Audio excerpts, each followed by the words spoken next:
By a show of hands, how many people here have families to attend to? How many work and also go to school? Well, then I'm sure everyone can agree with me and has felt the feeling I'm about to describe.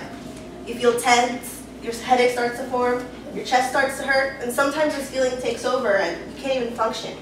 This stress and anxiousness can interfere with our work, our school, and even our family activities. Now, stress and anxiety, it is a normal feeling, but to what extent? Let's begin by reviewing the different types of stress. First, we have survival stress. Now, I don't know if any of you have heard about fight or flight. This is a chemical response in our bodies. When we feel that we're going to be hurt or physically attacked, we respond. That's the fight.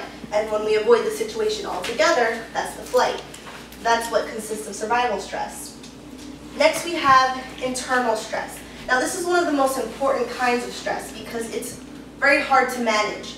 Now, this is what happens when we stress about things we cannot control. Now, it's interesting that this type of stress can be addicting to some type of people. Some type of people look for a hurried lifestyle that causes them this stress. They look for stressful situations and feel stressed for things that they can't even control. Next, we have environmental stress. This is how you respond to things around you when you're in a crowded room, noise, pressure from work, or family. Now, identifying these environmental stresses and being able to control them is very important. According to the Science Daily June 12, 2011 issue, research conducted, and I quote, has shown that a single exposure to acute stress affected information processing in the cerebellum.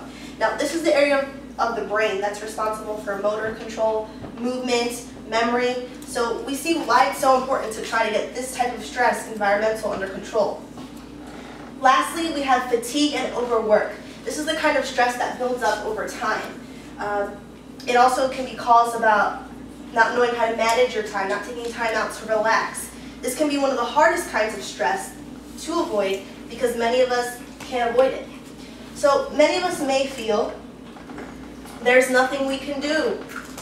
We're always going to have bills to pay. We're never going to have enough time to do errands, clean, cook, go to work, if we're in school, and in the end we just feel overwhelmed.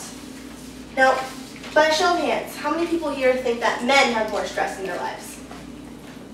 Women? Well, it's interesting that in a survey by the American Psychological Association, it said 49% of female participants said their stress levels have increased in the past 5 years, compared to only 39% of men. Women are stressed out today about their finances, their relationships, how to manage their time. And it's interesting, in another survey by the Polaris Marketing Research showed that men are only stressed about work, while women, as I stated before, have about 5 different topics that they're stressed out in their daily life. And it also revealed that young people are more stressed out than any other generation. Now, regarding our gender or our age, we can all agree, we all feel stress. So the important thing is having control over your stress. Taking charge of your thoughts, your environment, your time management, and learning how to deal with those problems. Now, the ultimate goal we all have is to have a balanced life.